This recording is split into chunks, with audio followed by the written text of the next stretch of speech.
Sai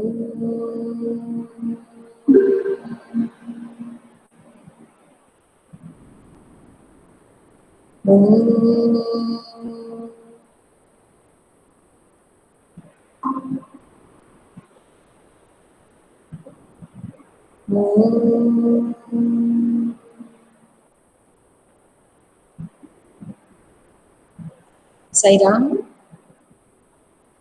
and God bless you all. Mohit camera on करें, ऋतु camera on करें, ठीक है? Just like a active learner, active student participate in the class. तो आज हम अपनी क्लास का आरंभ सबसे पहले परियोजना कार्य से संबंधित बात के साथ करते हैं। आशा है कि सभी की जो प्रोजेक्ट रिलेटेड फाइल है वो लगभग कंप्लीट हो गई होगी। आपको समय दिया गया था कि इस महीने की 15 तारीख तक कंप्लीट कर लीजिए। Is it completed? 15 तारीख तक कंप्लीट होनी है और कंप्लीट करने के बाद पहले आप करेक्शन के लिए मुझे पीडीएफ में कन्वर्ट करके व्हाट्सएप पे भेज दीजिए। कन्वर्ट कीजिए, जैसे सर ने बताया पीडीएफ में कन्वर्ट मत कीजिए, डायरेक्ट पीडीएफ मेकर से ही पिक लीजिए फॉर क्लैरिटी।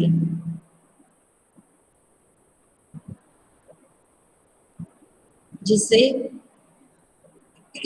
आपके द्वारा लिखे हुए मैं सारे पेजेस पढ़ सकूं, कहीं करेक्शन की जरूरत है तो हम आपको बता सके, और फ्रंट पेज आप सब तैयार कर लें। फ्रंट पेज का जरूर मैं आपको पिक भेज दूंगी कि इसमें क्या क्या होना चाहिए। वैसे आप सब समझदार हो, आप और विषय की भी फाइल बना रहे हो, तो जैसे आप अन्य विषयों की बना रहे हैं वैसे हिंदी का है।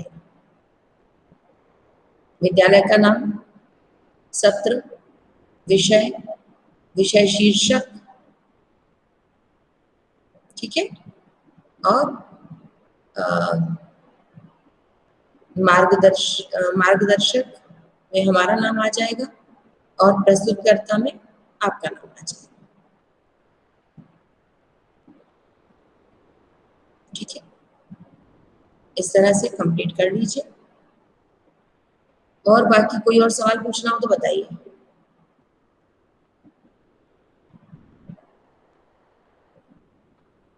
अभी स्टार्ट ही नहीं किया है या कंप्लीट, क्या बात है, अपूर्ण है या सोचा ही नहीं है अभी? क्योंकि आज 5 तारीख हो गई है, 5 दिन है आपके पास, 5 दिन के अंदर कंप्लीट करनी है। 10 नहीं तो 11 तारीख मान लीजिए, बस 11 तारीख को आप मुझे भेज देंगे एक रफ चेकिंग के लिए। उसके बाद कंप्लीटली 15 तक तैयार कर दीजिए। Is it clear? 15 अक्टूबर तक कंप्लीट कर लीजिए।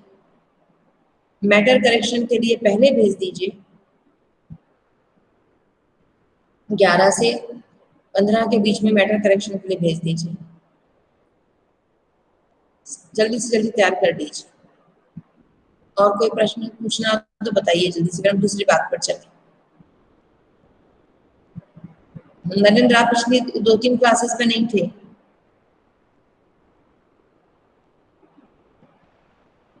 क्यों?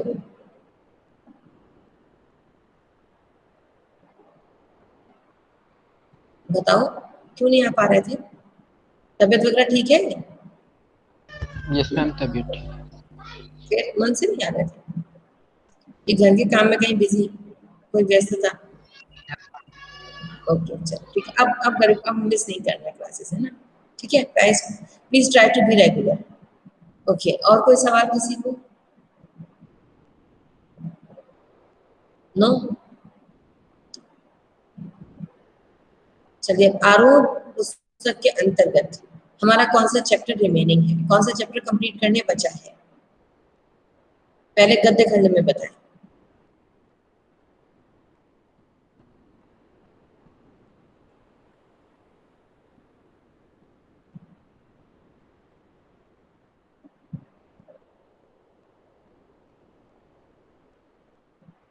जल्दी बताओ।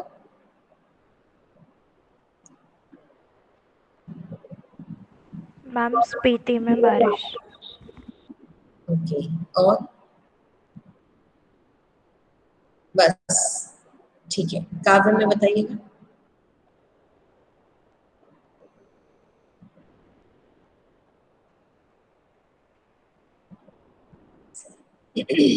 काव्य में हे मेरे जूही के फूल जैसे ईश्वर, आओ इसमें मिलकर से बचाएं और सबसे खतरनाक। ओके, हे मेरे जूही के फूल जैसे ईश्वर, इसमें से हे भूख मत मचल, ये डिलीटेड है। ठीक है, आज यही पढ़ते हैं। और उसके बाद फिर निर्मला पुतुल द्वारा रचित आओ मिलकर बचाएं। और सबसे पहले अभी अक्क महादेवी के बारे में पढ़ेंगे पहले। ठीक है, ऋतु please start.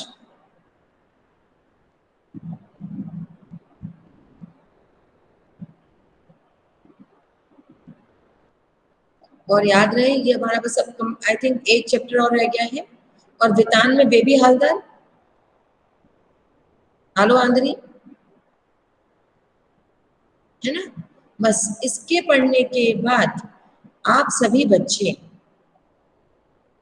Chapter wise, I will distribute chapters among you. आप चैप्टर वाइज में प्रेजेंटेशन देंगे पूरा 40 मिनट। जिसके हिस्से में 2 चैप्टर आए तो 2 चैप्टर का epistemic understanding based revision. Okay, चलो ऋतु स्टार्ट करो। पहले अक्क महादेवी के बारे में पढ़ो।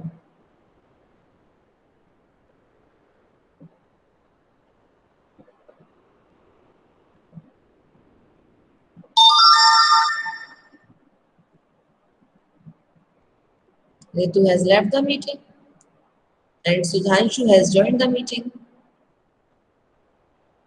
सुधांशु आज देर से ज्वाइन किया बेटा? हाँ, सही राम, सायरा मैम, आज बहुत देर से ज्वाइन किया आपने। मैम ओके, वो कोई नेटवर्क बात प्रॉब्लम नहीं, था। चलो आज हम चैप्टर पढ़ना शुरू कर रहे हैं। ठीक है, अभी स्टार्ट किया है। चलो अदिति आप रीडिंग शुरू करो बेटा।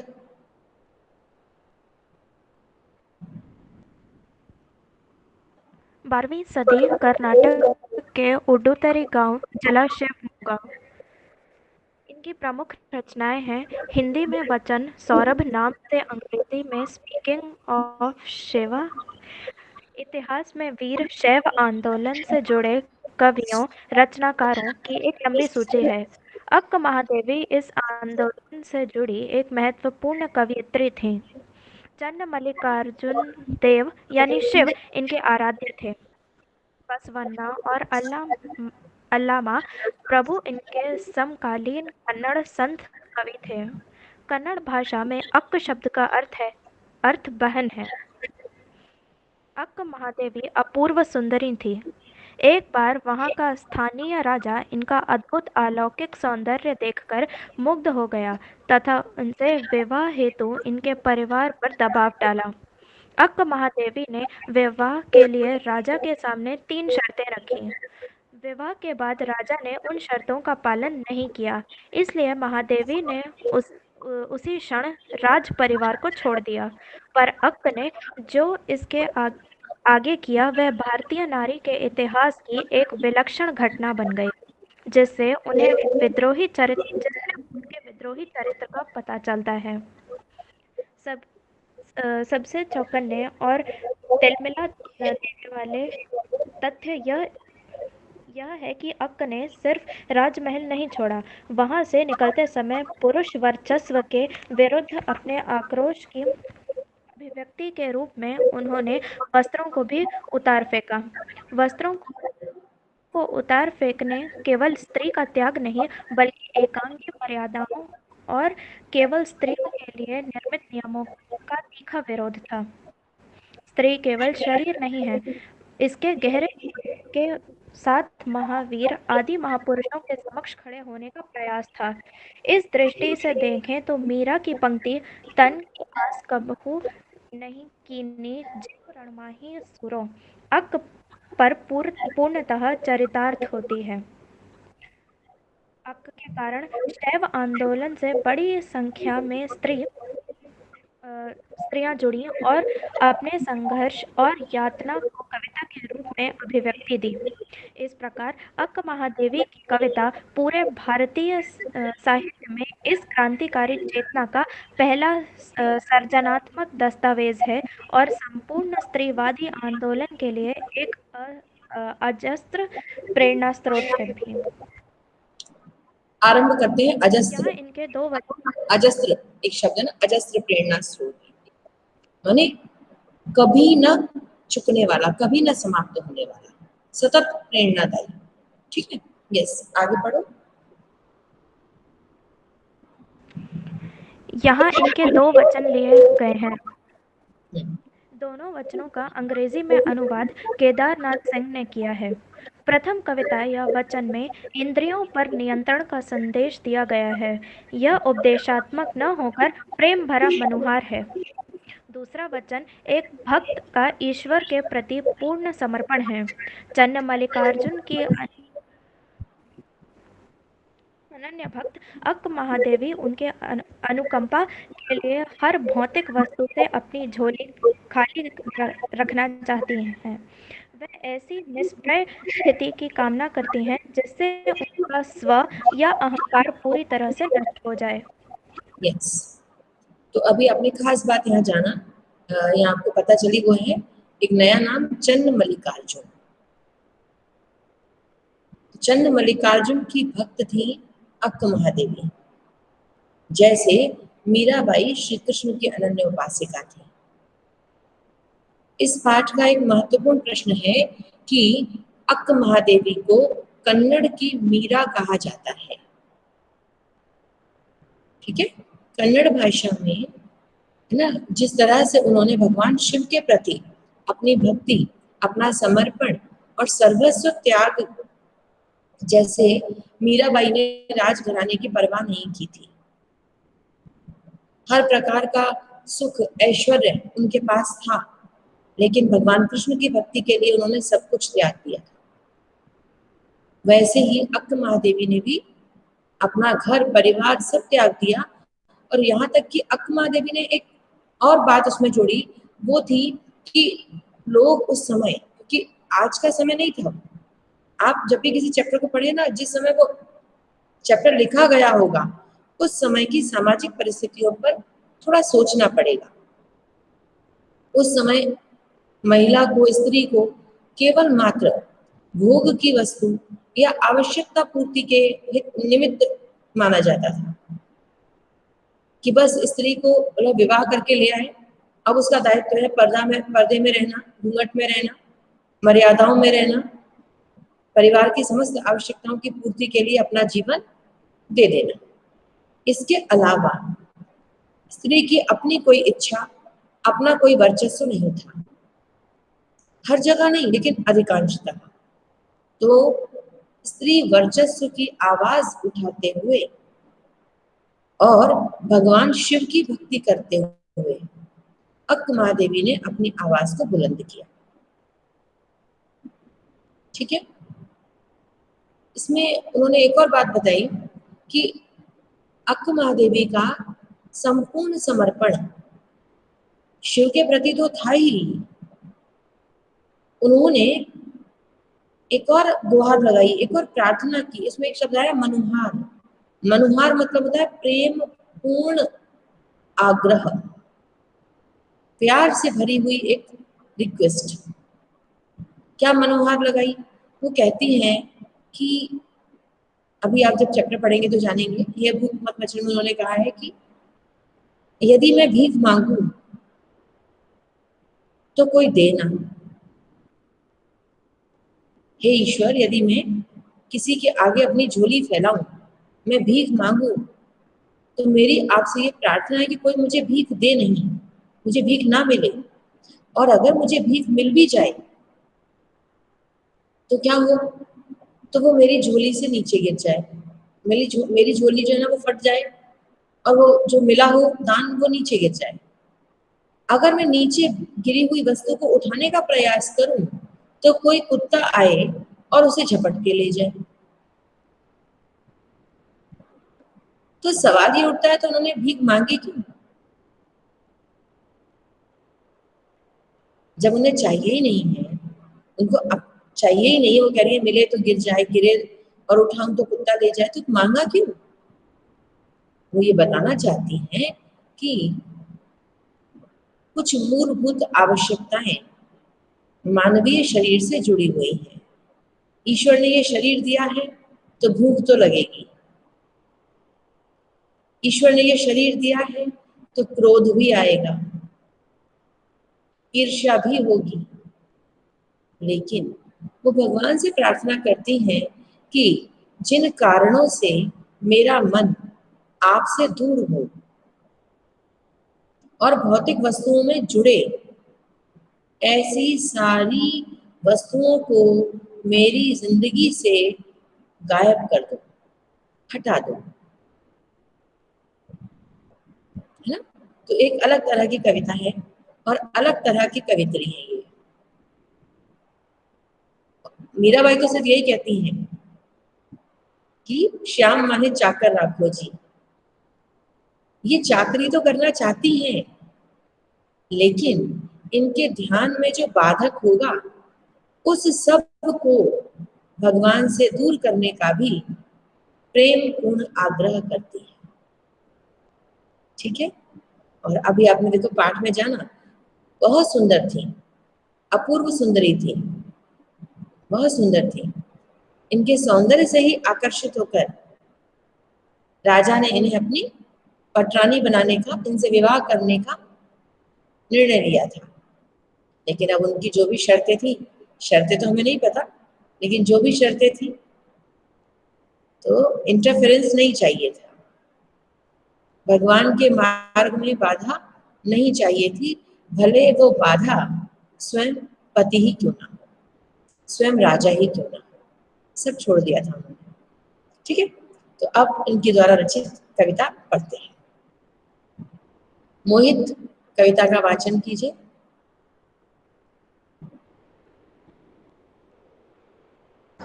खंड एक। हे भूख मत मचल, ये प्यास तड़प मत, हे नींद। अच्छा एक मिनट, ये बुक में तो डिलीटेड है ना शायद, है ना। लेकिन मैंने आपको सारांश बता ही दिया, तो ठीक है मोहित पढ़ दो, आप लोग सुन लीजिए, इजी है, बिल्कुल इजी है। पढ़िए। Yes ma'am. हे भूख मत मचल, प्यास तड़प मत, हे नींद मत सता, क्रोध मचा मत उथल पुथल, हे मोह पाश अपने ढील, लोभ मत ललच, हे मद मत कर मदहोश, ईर्ष्या जला मत, वो चराचर मत चूक अफसर, आई हूँ संदेश लेकर चंड मल्लिका अर्जुन का। यहाँ उन्होंने अपने सारे अवगुणों को सचेत किया। हे भूख मचल मत, यानी मुझे व्याकुल मत बना। ठीक है। और आगे क्या है, एक एक करके पढ़ो आराम से। हे भूख मत मचल, हे प्यास तड़प मत, प्यास तड़प मत, है ना। ये प्यास मुझे मत तड़पा, क्योंकि एक बार को भूखे तो हम रह लेते हैं, बिना पानी के तो व्याकुल हो जाते हैं, मेरी तड़प मत बढ़ा। और नींद सता मत, नींद सता मत, बार बार आके मुझे परेशान मत कर। और पढ़ते चलो। क्रोध उथल पुथल मत मचाओ। क्रोध उथल उसके पुथल बाद मत मचा। हे मोह पाश अपने ढील, सॉरी, हे मोह पाश अपने ढील। हाँ, जो मोह है ना, वो पाश माने अपना जो जकड़ है उसे ना बनाए, उसे ढीला करे। हे मोह मुझे मत जकड़। लोभ मत ललच ललचा, लोग मुझे ललचा मत। और हे मद मत कर मदहोश, जो नशा है, अब वो नशा किस बात का, चाहे वो धन का हो, सौंदर्य का हो, ज्ञान का हो, किसी भी प्रकार के नशे से प्रार्थना करती हैं कि मुझे उन्मत्त मत कर, मेरे ऊपर कोई भी नशा हावी ना हो।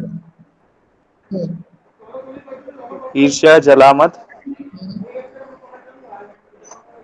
ओ चराचर मत चूक अफसर, चर आई और हूँ संदेश लेकर चन्न मल्लिका अर्जुन का।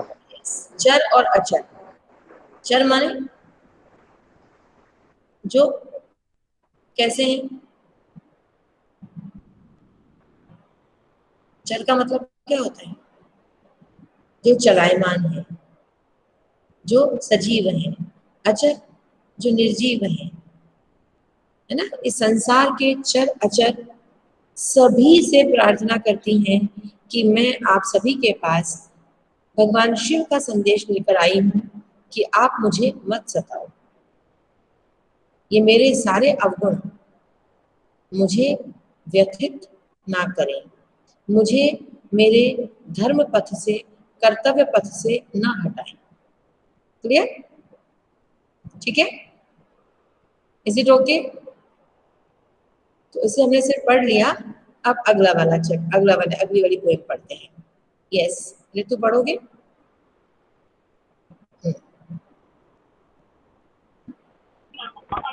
हे मेरे जूहे फूल जैसे ईश्वर, मंगवाओ मुझसे भी तो कुछ ऐसा करो कि भूल जाऊं अपना घर की तरह।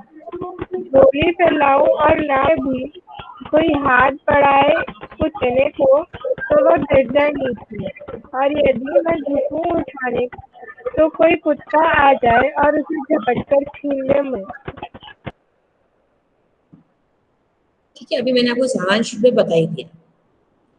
यहाँ अक्क महादेवी चंद्र मल्लिकार्जुन को कहते हैं, हे मेरे जूही के फूल जैसे ईश्वर। जूही के फूल जैसे जैसे ईश्वर कहा। जूही का फूल जो अत्यंत कोमल होता है, दिखने में अत्यंत सुंदर है ना, और पवित्रता और आकर्षण सभी से परिपूर्ण होता है। तो यहाँ भगवान को उनकी विनम्रता, उनकी कोमलता, उनकी सादगी, उनकी पवित्रता, उनके सौंदर्य, सभी उपमानों के कारण कहा कि मेरे जूही के फूल जैसे ईश्वर, मैं आपसे प्रार्थना करती हूँ कि आप मुझे दीनता प्रदान करो। दीनता मतलब गरीबी। मेरा समस्त सांसारिक ऐश्वर्य छीन लो। इसीलिए शायद उन्होंने राजपाट को ठोकर मार दी थी। और ये बात तो हमें ध्यान देने योग्य है कि इस तरह का त्याग, मीरा और अक्क महादेवी जैसा त्याग सामान्य मनुष्य के करने योग्य है ही नहीं। ये तब तक संभव नहीं है जब तक स्वयं ईश्वर की प्रेरणा ना हो। क्योंकि कई बार तो ये सोचने में आता है कि भगवान ने हमसे जो काम करवाने हैं वो करवा लेते हैं, हम चाहें या ना चाहें। तो अक्क महादेवी जब उनकी शादी भी राजा से हो गई, संपूर्ण ऐश्वर्य में वो चली गई, उसके बाद भी उन्होंने संपूर्ण ऐश्वर्य को छोड़ दिया। क्योंकि अंदर से एक प्रेरणा थी कि वो चाहती थी कि हर प्रकार का सांसारिक भोग और विलास उससे दूर चला जाए। क्योंकि जब अभाव होगा तभी प्रभु के प्रति भाव होगा। जब भगवान हमें सब कुछ दे देते हैं ना, तब तो हम ये समझते हैं कि ये सब कुछ मेरी वजह से है। आज मैंने बहुत मेहनत की, आज मैंने दौड़ भाग करके इस पूरा इतना सारा पैसा कमाया, मैंने बहुत ज्ञान प्राप्त किया, हर जगह मैंने ये किया। और जैसे ही हम इस मैं के आवरण में आ जाते हैं, हम उस परमात्मा से बहुत दूर हो जाते हैं। इसीलिए आप देखो, जब जिंदगी में असफलता मिलती है तो लोग आत्महत्या कर लेते हैं। क्यों? क्योंकि उन्हें लगता है इस असफलता का कारण भी मैं हूं। आज समृद्धि का कारण मैं हूं, ऐश्वर्य का कारण मैं हूं, है ना। मेरे घर परिवार में जो भी खुशियां हैं उसका कारण मैं हूं। लेकिन जरा सा कुछ हो गया तो क्या मानते हैं, इस दुख का कारण भी मैं हूं, और अपने आप से हार जाते हैं। लेकिन अक्क महादेवी कहती हैं कि यदि ईश्वर से समीपता चाहिए तो इस मैं को और इस सांसारिक भोग विलास को अपने से दूर करना होगा, और ये तभी संभव है जब भगवान चाहे, जब भगवान का अनुग्रह हो, है ना।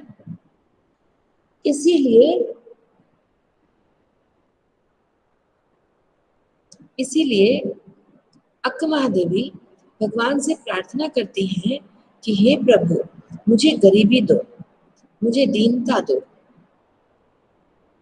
और यदि मैं गरीबी से व्याकुल होकर तड़प कर किसी के समक्ष अपनी झोली फैलाऊं, भीख मांगू, तो मुझे भीख मिले नहीं। क्यों? अगर भीख मिल गई तो लालच आ जाएगा। आज थोड़ी सी मिली है, कल और ज्यादा मिल जाएगी। आज मैंने 10 लोगों से मांगा लेकिन एक ने दिया, कल हो सकता है 2 लोग दे दें, फिर क्या होगा? धीरे धीरे ये लालसा बढ़ती जाएगी। तो बेहतर हो कि भीख मिले ही नहीं, लेकिन किसी वजह से मिल भी गई तो उस पर मेरा हक ना हो, मैं चाहकर भी उसे ना पा पाऊं। जैसा आप लोगों के साथ एग्जाम में होता है, प्रार्थना करते हो कि भगवान मुझे नींद ना आए, लेकिन जितना आप कहते हो नींद ना आए, उतना नींद सताती है।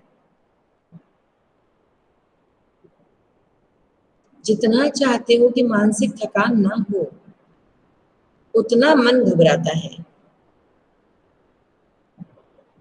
ऐसे में आप लोगों को विद्यालय की ओर से भी सजेस्ट किया जाता है, मेडिटेशन इज द बेस्ट।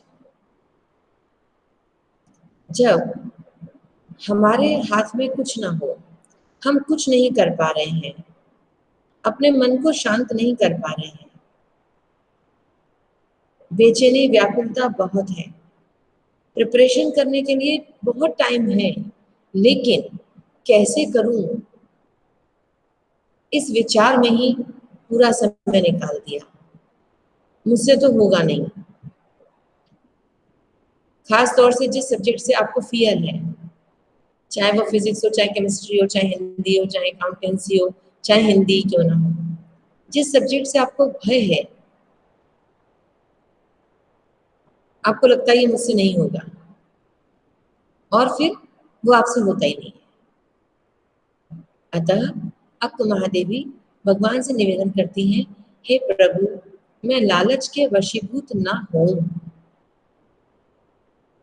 और यदि ऐसा होता भी है तो मुझे उस लालच के फलस्वरूप जो वस्तु मिले उसे मैं प्राप्त ना कर पाऊं, मैं उसका उपभोग ना कर पाऊं। उपभोग करना चाहूं तो या तो वो गिर जाए या कोई झपट के ले जाए, और अंततः मेरा मन चंद्र मल्लिकार्जुन के श्री चरणों में अनुरक्त हो। क्लियर? कोई सवाल?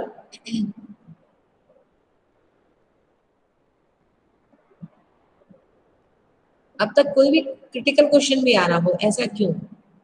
जैसा मैंने आपसे शुरू में मैंने आपसे कहा कि जब उन्हें कुछ चाहिए नहीं था तो भीख मांगी क्यों? इस तरह का कोई भी सवाल आपके मन में आता है, पूछना ही चाहिए। यहाँ पर कंजूसी दिखाने की कोई वजह नहीं है। तो अगर अभी नहीं आ रहा तो कविता का चिंतन करेंगे, और कौन से क्वेश्चन दिए बताओ, बुक में कौन से दिए? हे भूख मत मचल के नहीं करेंगे, है ना, इसी वाले सेक्शन से करेंगे, जूही के फूल जैसे ईश्वर।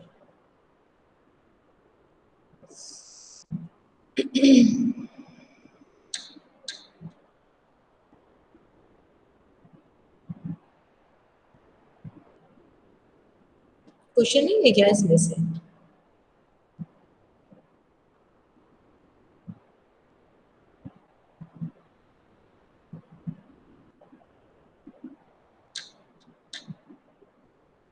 चलो ठीक है, आप एपिस्टेमिक मैम ठीक है।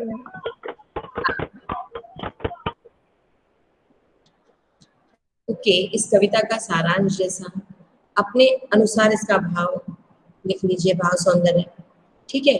और एपिस्टेमिक अंडरस्टैंडिंग बेस्ड क्वेश्चंस आप खुद फ्रेम कीजिए and discuss in next class. Okay, ठीक है। और एक और बात ये कहनी थी जो मैंने अभी आपको स्टार्टिंग में ही कहा कि अपनी चॉइस से या तो चैप्टर कर लीजिए, शायद आप लोगों ने पहले भी लिए थे रिवीजन बेस्ड, लेकिन इस बार आप कोशिश कीजिए कि आप पीपीटी बनाइएगा। सिर्फ जो यूट्यूब के वीडियोस है वो नहीं चाहिए, आप दीक्षा ऐप से ले सकते हैं। दीक्षा ऐप की मदद से आप वर्कशीट प्रिपेयर कीजिए, ठीक है। दीक्षा ऐप से वर्कशीट समझकर आप खुद का स्वयं का भी पीपीटी बना सकते हो। Take the help. और आपको अगर दीक्षा ऐप पर कुछ बहुत अच्छा लग रहा है, कोई वीडियो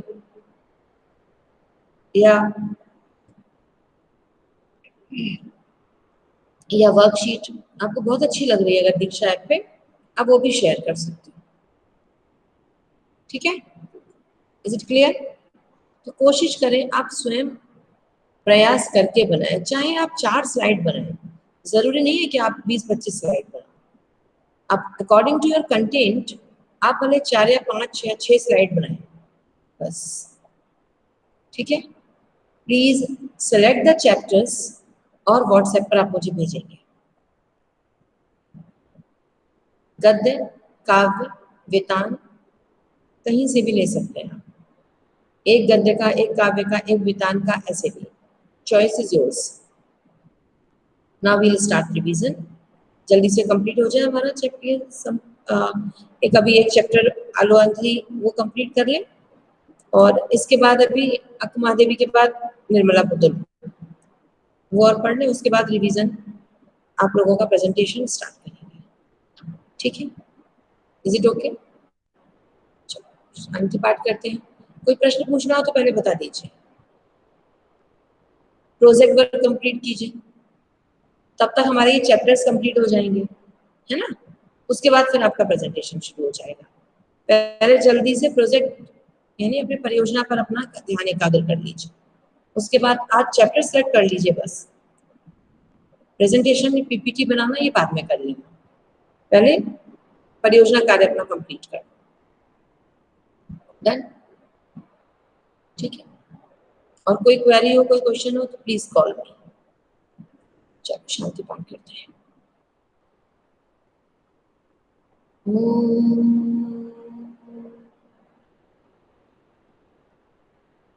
शांति शांति शांति।